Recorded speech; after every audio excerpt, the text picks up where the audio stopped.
Hi, Diego, and we are back for another episode. This one's actually going to be an interview with Esperanza Aguirre. Yes, you almost nailed it. The Spanish would do a very strong Z and a very strong double R. So that would be Esperanza Aguirre. Perfect. But we will settle for Esperanza Aguirre for today. And for our English-speaking listeners and audience, who is she? Well, she was the governor of Madrid in between 2003 and 2011. Many of the successes that we see today in Madrid are the product of her reforms. Prior to that, she was also in government at the national level, where she was the Minister of Education and Culture. Plus, she was also the President of the Senate. Quite the political leader and still a very relevant figure in Spanish politics these days.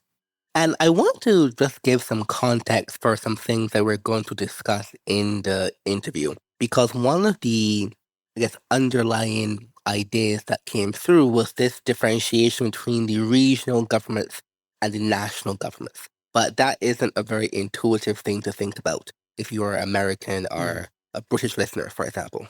And in fact, for an American, it's actually quite easy to just put himself or herself in that frame of mind because in reality, Spain is de facto a semi-federal state. Mm-hmm. So many of the dynamics that you see in the US, whereas you have California and Texas or Florida and New York competing over talent, in some cases with high taxes that do not yield very good results, in other cases with less regulation, less onerous taxation, which yields better results. You see similar dynamics here in Spain today. Mm-hmm. So in a sense, it just happens when you have decentralizations, different jurisdictions can compete.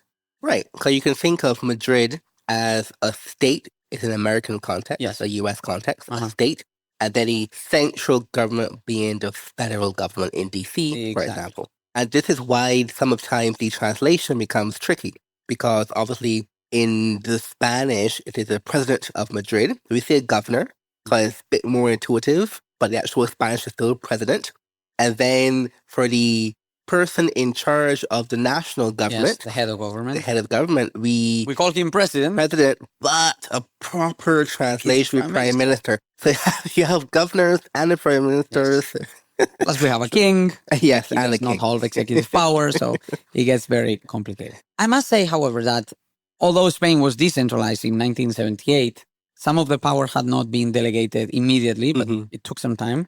But more importantly, the mindset of using regional power to enact a differentiated policy, which instead of just going with the flow, with the times, and just keeping on in terms of expanding the welfare state and expenditures and the size of the public sector, Madrid was the first one to actually use its delegated powers to go in the opposite direction.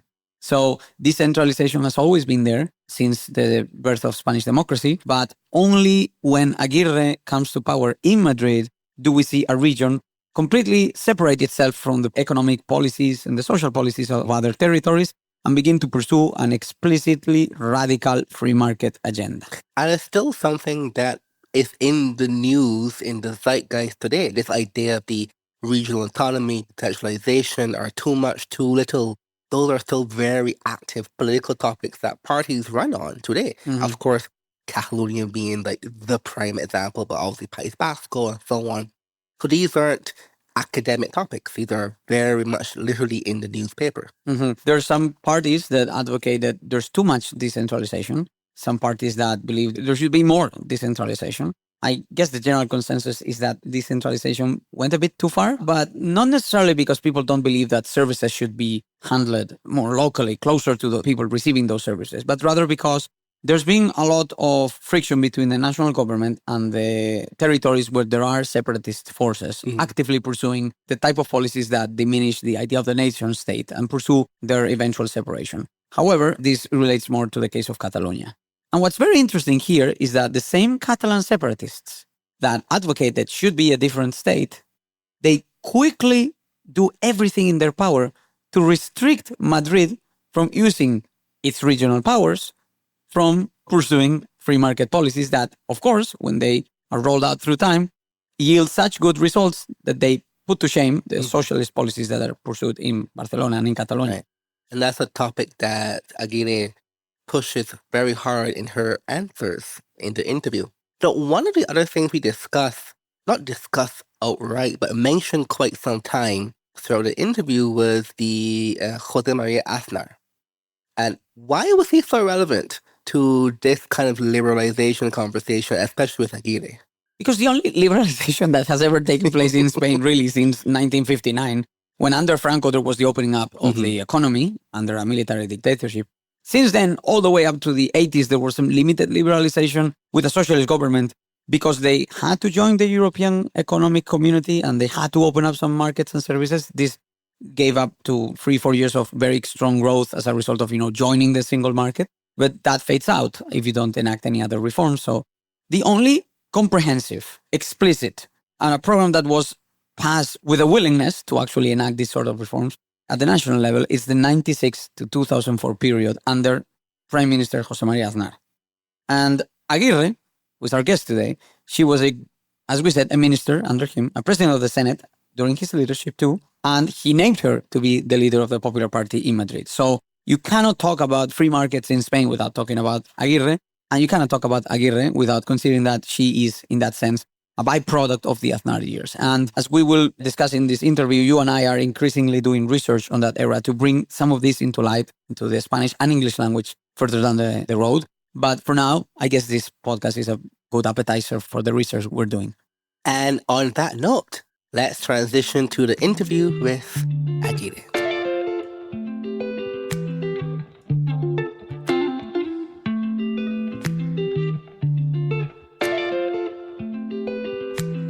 Hi, everyone, and welcome back to the podcast. Of course, I'm joined by Diego. Pleasure to be here, Rashid, with a very special guest indeed. Yes, and we are joined by Esperanza Aguirre, former president of Madrid. And of course, we will have discussed her context before in the episode, and we're very excited to jump right into our interview with her. Welcome, Esperanza. It's a pleasure to have you. Thank you. I must say that we did record a podcast. Yes, you did. I don't know what happened with it. There was some technical glitch, and we unfortunately lost the episode. So that is the never to be seen dark episode of the podcast. But today, Esperanza has agreed to come here. So she's graciously agreed to retake this a few months after the fact. So we're honored by that. And Rashid, let's just jump into it.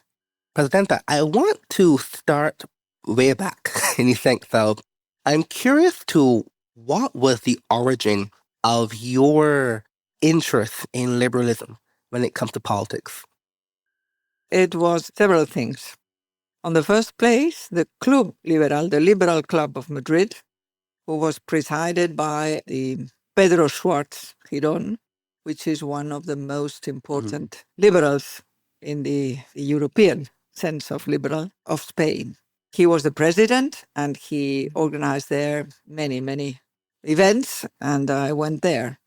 That was one. The other one was, at that time, Ronald Reagan and Mrs. Thatcher were fighting the Iron Curtain. And they were very, very, very little loved here in Spain. We had here the first time of a socialist government after a dictatorship and a new constitution and a party, the Union of the Democratic Center, that was a real center. And the socialists were, at that time, they were social democrats, not like now, they are social communists. But they were expanding all over Spain the socialist ideas. And I was against. I read The Economist because my husband was preparing an exam. He's an economist. And I read it every week at that time. The Economist was a liberal. At that time. At that time. Not so much so these days, but yeah. So and you have a Ronald collection Reagan of books too from that era. No, because in the Club Liberal de Madrid, they had the books of Unión Editorial. Yes. No, that was the name. And there was Hayek, there was Mises, there were all the translated to Spanish. And one of them, that was a collection of speeches. I don't remember the name of the book, but the speech there by Hayek was for me very, very impressive. That spoke about the Industrial Revolution and explained how it was true. There were terrible horarios, ¿cómo se dice? Schedules, time schedules. Schedules for the workers. There were boys and girls working there. That was horrible. Yes, but he said it was a positive difference because their grandparents had to see how their grandchildren died because they had nothing to eat.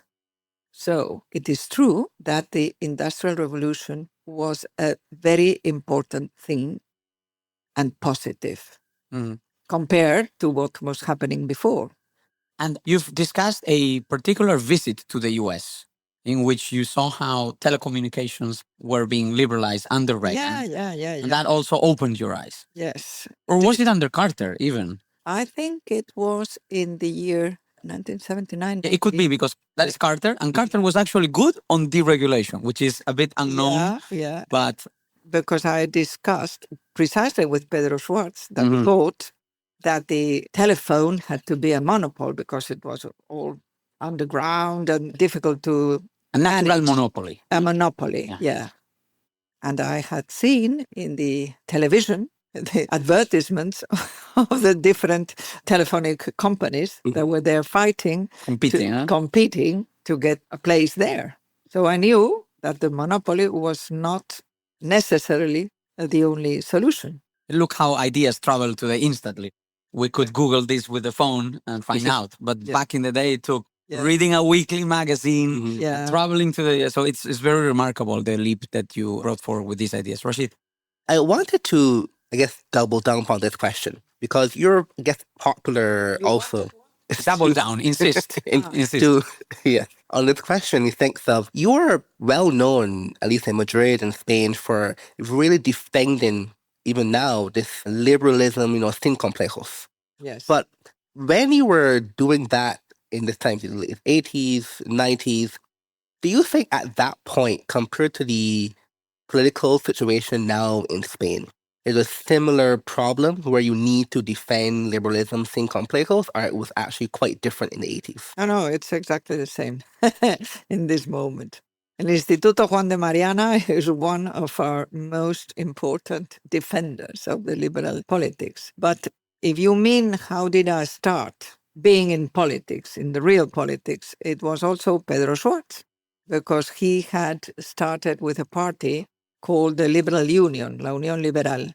And there, that was the year 1982, where the socialists here had an overall majority, very impressive. Overall majority is 176, and they had 202.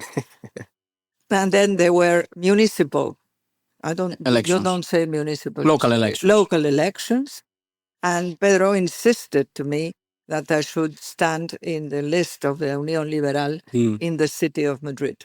Madrid was, at that time, a fortress of the far left. Exactly. We had a mayor, I think, who is now, ahora es su aniversario, it's the anniversary of when he died. Death, he died in 1986. We're talking about Enrique Tierno Alba. Enrique Tierno Alba, yeah. Well, and then he had an overall majority, two more than overall majority, and there was a Communist Party who stood always in his side. So that was the situation when I stood in Madrid. And I got a seat, the municipal court. Assembly. Parliament, assembly, and in the opposition. I was there for 6 years. The opposition taught many good things, or teaches, no? Well, when you take that time to prepare for government, right? Yeah, it's very important to learn politics when you are in opposition. There is one thing, Rashid and I are researching the 1990s and how Aznar was preparing to eventually become the new prime minister of Spain. And it's very remarkable that there was a plan in place. You were a minister in the first center-right government in Spain. Esperanza was the Minister of Education and Culture, so she managed what used to be two different government departments. It used to be two different departments. Exactly. And nowadays it's five. Five. So different. Science, right? Science. Universities, education, culture, and sports. Sports. It's sports. Wow. Amazing. I had the five of them with the full competences. Yes. It was not decentralized at this point. Yeah. So Esperanza was part of that process first and after the fact, because... but you can't skip my life Your time in the council. in the municipal. Let's stick with the council. Yes, because you come to government in 1989. Yes, because we had a moción de censura. I don't know how to vote of no confidence. Vote of no confidence. And then we, the party of Pedro Schwartz, the Union Liberal, there were also Christian Democrats and also conservatives, and we had 20 seats. But there was another party, Center Party, that had 8. And instead of making the mayor to our leader renounced it, and we made the mayor of Madrid, that is the most important after the prime minister, seat in the Spanish politics, to the leader of the other party, Agustín Rodríguez Sagún. Who passed away recently. No. The 1989, he was the mayor. And he did not stand in the elections of 1991 because he was ill. And then our growth was very impressive. For me, the electoral night most impressive I have lived, and I've lived several ones. That's the one you cherish the most. 1991. Wow. We grew from 20 seats to 30 seats. And that was because we left the leadership. But you've won big elections. You've won elections big. In fact, I think you've won every election you've ever stood out. Yes. You were always the most voted candidate. Bueno, sí. Yes, and I was the you were. number one in the list. Yes, but I'm surprised to see that the local election is the one that still resonates. The local elections are very important. Very. Here in Spain, the cities are very important. Also, of course, the regions that now are like the federal state. Do you sometimes wish you had been at some point mayor? No, not at all. I started to be mayor. You won, but you couldn't form a majority. No, but I was, because I had a great experience then, and I knew what was to fight against the municipal police. how to change and liberalize the city. It was very, very difficult for me. Can I take you back to the national scene now? In the 90s, you're a witness. Like some ministers come on board, they were involved in the party, and then they come on board on the first Aznar government. But you were involved also in the government in the dark, in the shadows that were working towards that new government that brought toward change, because you were involved with the Popular Party's think tank, FAES, which was very active in creating a government program. Can you explain a little bit of that, how important that climate of ideas was? When I was the vice president executive of FAES, that was when I was the president of the Senate. That was a little later. First, I was in the first government of José María Aznar with these 5 today ministers. And then when I became president of the Senate, José María Aznar decided not to be the CEO of FAES. And the think tank. He relied on me. And that was very, very important, as you have said, because the liberal ideas were not defended in Spain easily. To privatize the public enterprises, to externalize the management of the public services. Imagine healthcare, and education. And explain the people that what the government has to do is what Adam Smith said, the defense, no? Yes, defense. Rule of law, justice, and interior security. And some so important obras públicas. Yes, infrastructures that no person or even society could do because they were too long time to amortize. Turn profitable. To take them profitable. That was very difficult. And we did it because we had seminars where there were no journalists there. They were closed-door seminars. Closed-door seminars. We had socialists, we had people from other countries there. I think it was very important because we expanded papers with very important solutions. When you were doing this work with FAES in the earlier days, what was the ambition at the time of FAES? Was it, hey, we are going to be in government soon, so we have to prepare? Or we just want these ideas to be in the public? No, the government. What we had to do when we got to government. But at the same time, the ideas would expand, of course. But it's interesting that it was a think tank in the dark, essentially. Then, when after Aznar steps down, FAES did become more of a public think tank. And these days, it's not as relevant as it once was. But back in the day, its influence was very big during this era in which it worked in the dark. And this story is still untold. Let me say this here for the first time in public. Rashid and I are working on a book about this topic with Manuel Llamas. So that should be the light. So that's, I was also doing some work here for the Alejo Vidal Quadras Yes. was my predecessor Uh-huh. in FAES, and I think that he decided to stand for the European Parliament, and Yes. that's why I came there. Yeah. Okay, so by the way, FAES was instrumental into preparing your run for office in Madrid. It'd be really interesting if you could walk us through the moment in which you get the call to be in the Aznar government, first as a minister, and if you could also tell us about when you get the call to be the president of the Senate.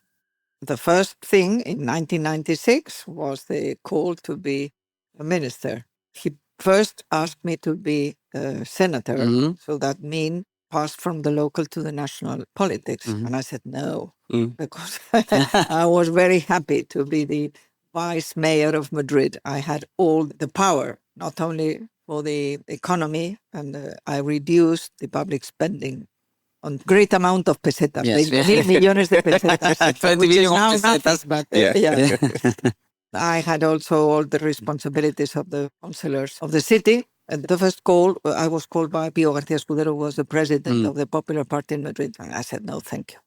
But then we had a Congress, National Congress, in January of 1996 in the IFEMA, in the city of Madrid. And then Aznar had there a bureau, his own office. Yes. I was called to that office. And then Aznar said, I want you to be a senator. And I said, okay. That was it. That was the only speech at that time. And then once the elections took place, we won, but we had not the overall majority. He called me again. Then we had a great long interview. At the end of that interview, he said, I'm not going to give you anything in the Senate. I want you for the government. He said, he didn't say where. And at the end, that was 1996, he said, Cuida Madrid. Take care of Madrid. So that 9 years after, was very important. So he gave you a little hint. Yeah. He was. Yeah. So it was always the He plan was to have you in Madrid. Yeah. Can I ask you? I think Aznar had a plan, long-term plan, because he wanted me at the Senate, because the one that was going to be now had to stand for an election in Extremadura, now Extremadura, to stand there, and then he wanted me to be the next president of the Senate. He was thinking in a sequence of leadership. Exactly. And he said, Cuida Madrid. Take care of Madrid. At that time, I thought I had to be a candidate for the mayor, for the city hall, but not It was the region. For the region. Before we jump into Madrid politics, where you had such a lasting impression still today, most of the success of Madrid emanates from your years. But before that, I also want to ask you, in this 96 to 2000 period in which you're sitting on the Council of Ministers every week, there was sweeping deregulation, which was happening under your watch. Yes. You strengthened the quality of education as much as you could. But beyond that, economic liberalization, privatization, government spending was cut. Very important cut of the government spending, because we had to manage to get to the inflation, debt and deficit down. Very, very difficult down, because it was very high. To enter the euro. That was a great thing José María Aznar did, because at that time, Italy and another countries said, well, we will have two steps, the ones that are prepared now and then us. And he said, no, we are going to be prepared. I was the Minister of Education, and I had to spend less. I was lucky enough, because at that time, the population in the schools diminished. Okay, so that the immigrants that came in a great 5 million, I think, had not come yet. They came because of the Aznar growth, growth of the Aznar government. Why was Aznar so demanding to get Spain into the euro so quickly relative to Italy or Greece, for example? He thought it was good for Spain. He's a patriot. And my question is also about these first councils of ministers. I believe that when Aznar takes office, the changes happen almost overnight. Everything is ready. How do you recall these meetings? A lot of internal discussion, Sometimes, for example, the Minister of Economics has been touted as the main architect of the economic reforms, but once you speak... He wasn't. He wasn't. That's what a lot of people argue this way. It was Barea. José Barea. José Barea was in the Moncloa. Yes. He was not a cabinet member. He was an advisor to the president. Advisor to the president. And that was the one that said, Capítulo 1, Chapter 1, which is expenditures, and Chapter 4, which is giving money to others, transfers, had to diminish. Did he show up with this blue notebook? No, he never showed up. That's just a myth. Yeah. Okay. The Minister of Economy, that was the vice president, had to do what Barea said. So that was very, very, very important, I think. Everyone not listening to this podcast probably still thinks that the Minister of Economics was the brains and that. He wasn't.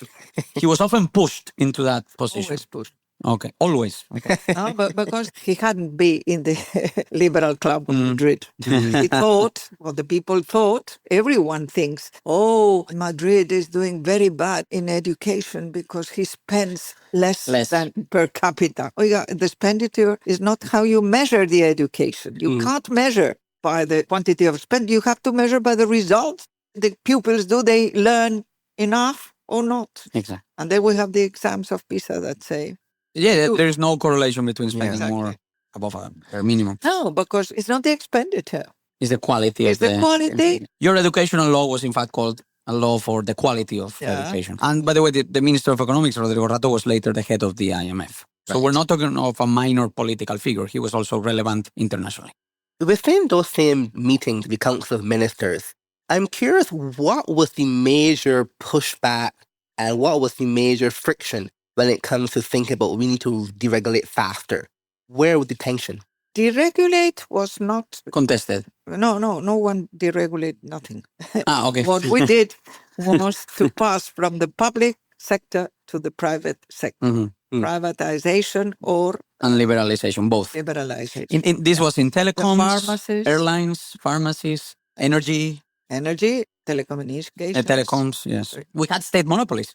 Yes, not only, but the Telefonica was a public, was owned by the state. Monopoly, yes. So it was more of a privatization type. But with liberalization, which is like Russia, for example, when they did the reforms in the 90s. Is this in front of a convent? Or are they Muslims? No, is this? Right now we're looking at through a big window, and we are seeing his renovation. I think it's actually a man, and he just has a hood. Yeah. So, but okay, that's a good comment there. So you moved to Madrid governments because Aznar had told you to take care of Madrid, and eventually you get the call. You're standing for election. You win, but you don't have a majority, and you refuse to accept a situation by which a couple of MPs did not want to stand for their party because they wanted to avoid an agreement with the communists. So you call another election, and this time you win by a landslide, and you stay in power from 2003 to 2011. Walk us through the main reforms that you did. Okay, you go very quickly. Yes. Because you have stepped the president of the Senate in the time that Aznar had the overall majority. I must say, dear President, dear Madam President, that you told us to keep the podcast short. Okay. So if I'm happy to stay here for 3 hours, you know that. That was another call of Aznar. We were celebrating the 25th anniversary of the Senate. Okay. I was the president at that time. And Alberto Ruiz Gallardón, a member of our party, was in the government of the region of Madrid. And I received a call that morning saying he wanted me to be the candidate for the region of Madrid. And that conversation, I think, 1 minute. Okay. Aznar was not a man of too many words, anyway.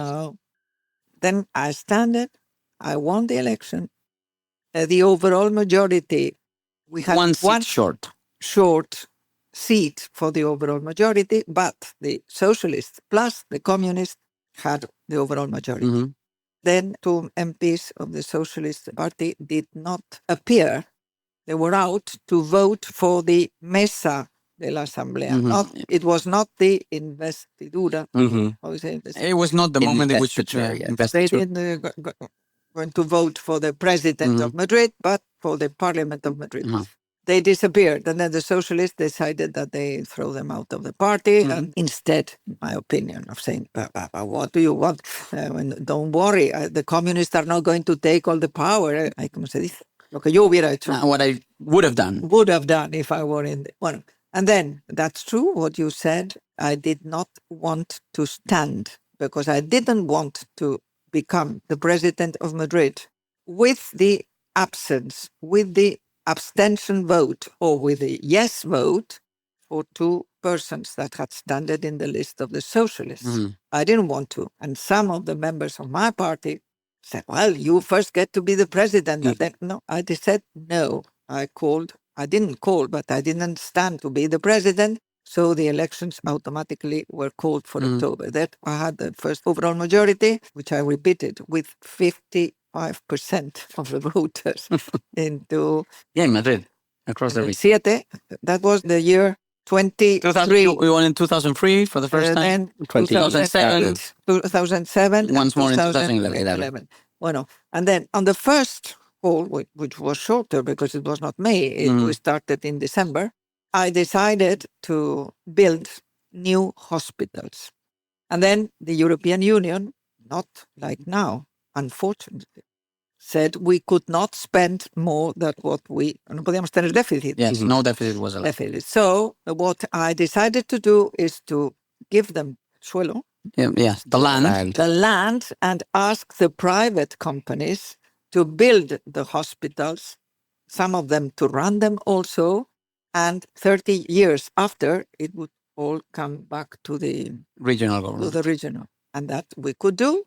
And that was very appreciated by the Madrileños, I think. Madrileños can also choose which doctor they go to. No, that was after. At first, I decided to build all these hospitals. And I decided to improve the metro. The subway. Yes. The subway. I was young, but I do have memories of you in government as I was growing up. And I recall you opening a new metro station every week. Yeah, 100 kilometers. Okay. And some of them were done by private companies and run by private companies, which was very contested by the socialists. But nothing had more difficulties. For me, it was not that difficult because I had an overall majority from the first time. But what was most discussed in the Asamblea and the Parliament of Madrid was the free to choose. The free to choose. The school where you wanted to have your sons. Yeah. You will not believe it, but it was compulsory if you want to go to the public school to bring it to the one that was next to your house. Next to your zip house. code. Yes. So free to choose the school you wanted for your children. Free to choose the hospital to which you wanted to go. Free to choose the doctor, the specialist, the enfermero, the nurse you wanted. All that. And then in the last time, in 1911, I also... 2011. Would free to choose the time you could open your business. No, la tienda. ¿Cómo se llama? Business. Stores, yeah. The stores, what was the days and the hours you wanted to open so that the consumers could go the days and the hours they wanted. Madrid these days is, of course, notorious for being open all day. This is the one thing tourists always mention. Yes. That I saw in London before. And I thought, well, why not in Madrid? And I had enormous difficulties. Because it was forbidden to open more than 22 Sundays a year. Yeah. Plus the business hours were also controlled. Why was there so much pushback against that kind of policy? So much friction. No, most of the small business owners thought that was terrible because the people will go to the big malls, the big shopping malls. Markets. Yeah. Okay. That's not true because in Madrid, the small commerces are thriving. Yeah, you can see it. By the way, I have done a fresh number. I don't know if you know this, but very recently, the 8 million change in physician, in doctor, just happened in Madrid. So it's been 8 million times that Madrileans have exercised this freedom to choose.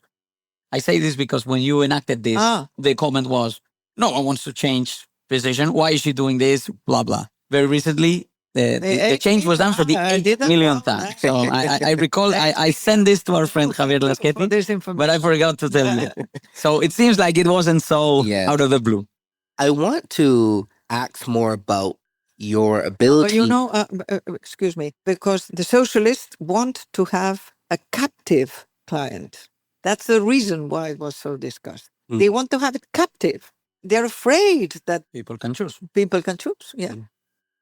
With the metro, this is a point that's discussed a lot. I don't know if you're aware, but there are many people, many think tanks across Europe that use Madrid as a model for how well a European city now can build, expand metro, given the process it has been since the 1990s. But that was something Spain discovered. That was that tuneladora. Mm-hmm. Oh, yeah. I worked for Ferrovial. At first, It's the called a metro boring was machine. done, pico y pala. Yes. Yeah. But then the tuneladora, Boring machine is the name in English. boring machine, yeah. Mhm.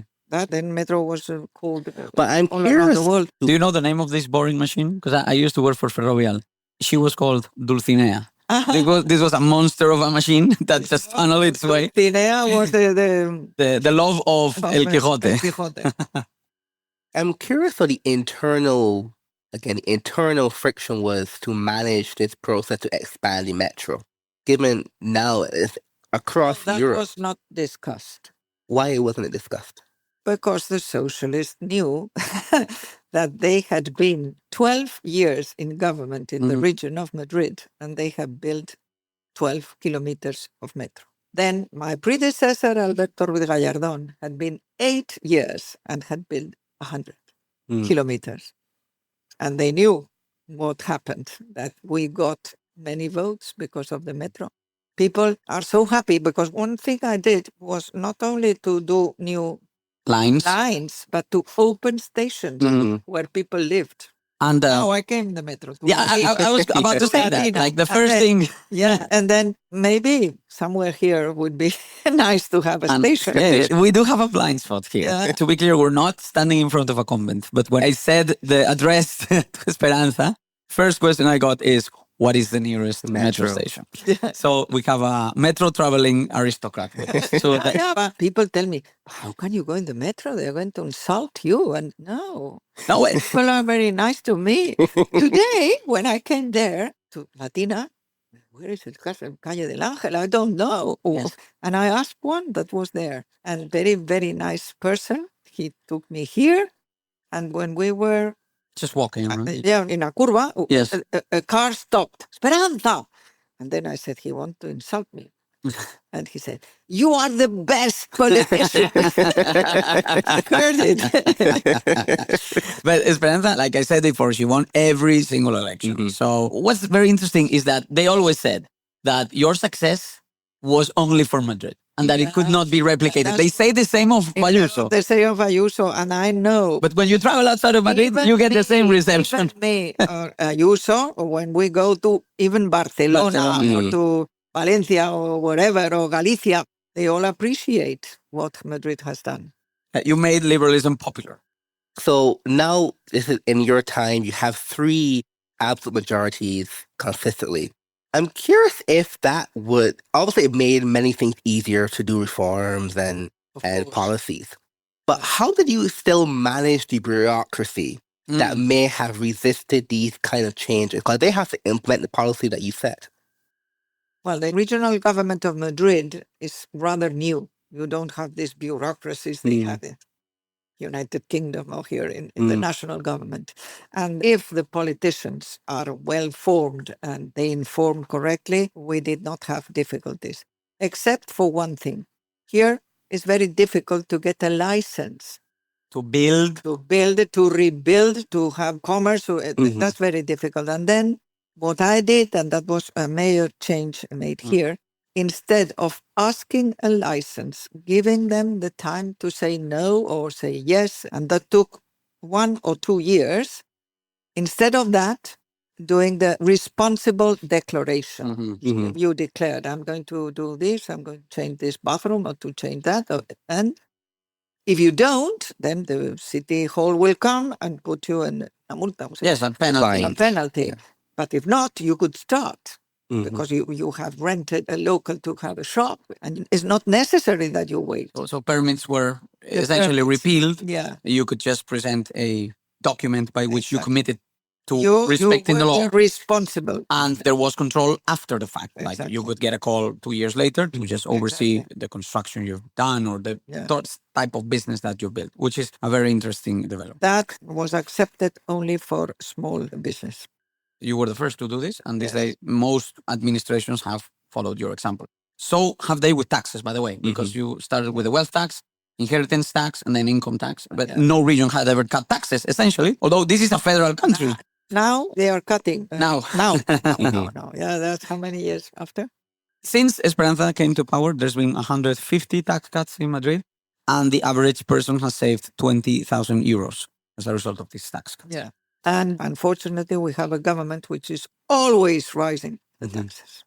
A more intellectual question. What was the one idea you learned from Pedro Schwartz that was the most difficult to implement politically? Maybe the privatization.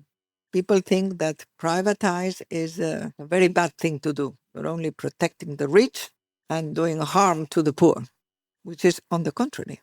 The other day, I had to write to a communist, which Rita Maestre. We were together in the city hall when she was in government. I had the majority, but they governed with the communists, with the socialists. And she was saying, it's terrible. It's absolutely terrible that we had private companies in the area of health. And I wrote her. I said, I am not going to convince you, Rita, but I think you're a clever woman. Why do you think it is bad for the madrileños to have an enterprise that is specialized in having these pruebas, Procedures. the procedures, or why is it bad if it costs less? Why? And she said, I'm sorry, with the girls, because she has 2 little girls now, I couldn't answer you, but I will. Okay, I agree. It's nice of her to keep the channel up. But by the way, patients that go to privately run public hospitals report a satisfaction rate above 90%. Yeah. So I think that is, we need to send this to Rita. Yeah. The doctors give their mobile phone to the patients. Okay, so let me ask you, I'm very happy this phase of your life is over, but I know that you went through a lot. I think you suffered quite the legal attack on you, because at some point you were, how many attempts have there been It was to huge. put you through? Well, many, but most of them, not so much as Javier Lasqueti. Yes, He had who was more your than key a minister. dozen. Yeah. But you fought in court extensively and won always, but Yes, you had to yes. beat that system Well, too. no, I never arrived to juicio. You were never formally accused of any wrongdoing, I was but you were investigated. Yes. But I dozens of times Yeah. they tried to open an investigation. I said I'm open to all investigation. But the judges did not open a trial against me. So I think it's obvious that those on the left, some of them respect you, but some of them know that you're... No, they hate me. But each time they're less. Less hated. because there's less leftists. Yes. Have a look. Extremadura was the region of Spain where the socialists were more. Always won, yeah. For 50. Now, 60% are voting to the Popular Party or to Vox. Vox is the alt-right party in Spain. Many in your party decry them as far-right and things like this. You've always advocated that it's essentially a spin-off from your party. Of course, it's more further to the right. That's true. But I agree with them if all the important things. I disagree in not so Details or... But I agree the unity of Spain, the private property, the life, defending property, life, and rule of law. At this situation, where do you see the current leadership of the party? Because we see how in every region there is good results for PP, very good results for Vox. How do you Very good, but Plus still lower, of course. Still lower. Less than half. Lower, Less lower. than half. But I'm saying that they're growing. PP is, of course, the most voted party, but it's not growing. So yeah, that's true. I think I said that to the leader of my party the day before yesterday, because I think many people think that we are going to do, when we get to power, which we're going to do next year, we're going to do the same that when we got the overall majority of 186 seats and did with that the contrary of what was in our program. We said we're going to lower taxes. We increase taxes. increased them. We said we're going to repeal the law of the It's a historic memory, which is reviving civil war. Reviving, rhetorics. Prohibiendo que se diga. Limiting free speech. Limiting free speech and free opinion and all that. We did not do the change of the electoral law that permits that the 3% of votes in the national election, you were going to have all the power. That's what is happening now with the Catalan minority parties that don't even get to 3% at the national level. The European Union has said we should insist in having 5% national, but we didn't do it. And we didn't do the problem that is very hard to manage in Spain, which is the water supply, because this is a very dry country, the driest in Europe. We had the dams and we had a plan hidrológico to give water to every region in Spain. National plan. Water that is being wasted. Plan hidrológico nacional. Yes. And that is very, very important in Spain. We didn't do it. We had it. It was financed by the European Union. We had the plans. We had planos. And we did not do it. We did nothing. The judges named by the politicians that we promised to change and to the judges to elect their own judges, well, we didn't do it. And then we lost 5 million votes. And many of them went to Vox.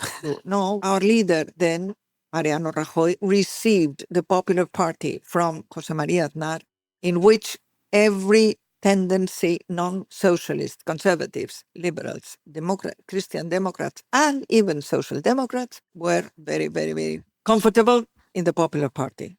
And then Mariano Rajoy, when he went, he gave the Popular Party divided in 3: Ciudadanos, a centrist, the Popular, and Vox.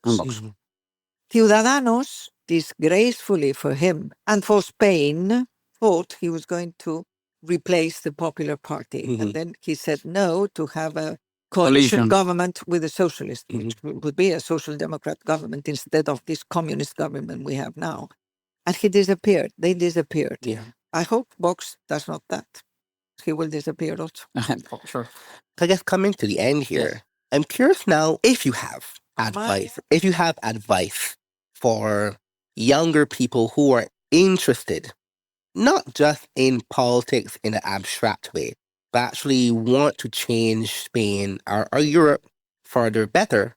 And they right now, let's say, they think about their influencers online, their think tank people, they work in private sector, but they don't actually work in government.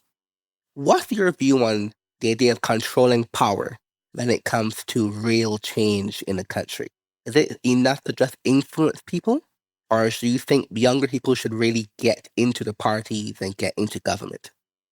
I won't think that young people that have a job are going to enter the party. Maybe they will enter, but they are going to keep their job and to keep their profession, because I think that's clever of them to do. To enter politics, I think, should be after having the security that you have your own profession. To come back if you don't like what your boss tells you to do.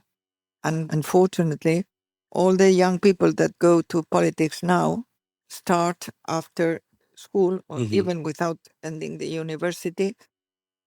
And then they are in the city hall of a small or big town. Politicking.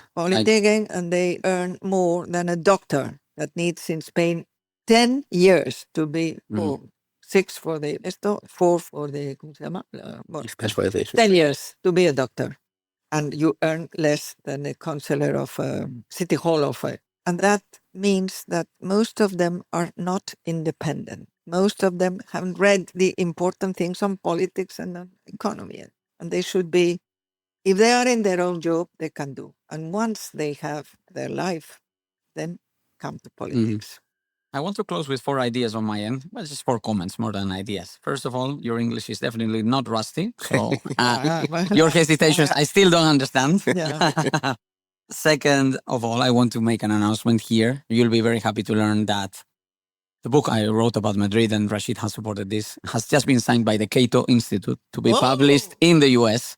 So a lot of our listeners are just finding out now. We'll be able to get a deeper look into everything you did. Well, it's It's First, congratulations. And second, thank you. no, it's Thank you, because for me, it's very important. you say thank you, but if you see my acknowledgements in the book, I actually thank you and the current governor for actually daring to press ahead with these reforms. Yeah. Third, I want to say something that I think is more personal, but I'm very happy to see Esperanza happy, because a lot of people who go through power a lot, like it was your case, they end up being kind of miserable, to be honest. And it's great to see that Esperanza has a life of her own, that she's recognized by the people. I would argue Spain is very good at recognizing people once they're dead. You know why? Because I stepped down 3 times. 3 times. 3 times. And no one steps down. Have you seen the news today? The most important chief of the police, national police, has Sexual scandal. yes, he has raped a police girl. Allegedly, yes.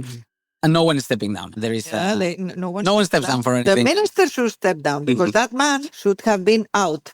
And then he take profit of the regulation he did when the COVID to say that no se tiene que jubilar. He is going to stay there. Yeah. And last but not least, to all of you that visit Madrid, what you see is essentially the result of Esperanza's work. Of course, it's the result of millions of individuals pushing ahead with their creativity, but that creativity was unleashed once the government got out of the way and the freedom was allowed to be pursued by individuals. Today, you can be very happy in Madrid, whether you're right wing or left wing, whether you're straight or gay, whether you come from other regions or countries. And that is your product, really. Has grown a lot. When I 4 million, first it's 8 million almost. Yes, to 4 to 7 million. So I'm done here. Of course, I would go 4 hours, but Governor Aguirre has had enough of us, I think. Thank you. I think you would like to stay now. Yes, but Because you're having fun. But it's right. We committed to 45, so I'll let you wrap this up, Rashid. So that's it. Thank you so much, Presidenta, for coming on the podcast. And this has been a very enjoyable interview. it has been a pleasure. Thanks, everyone.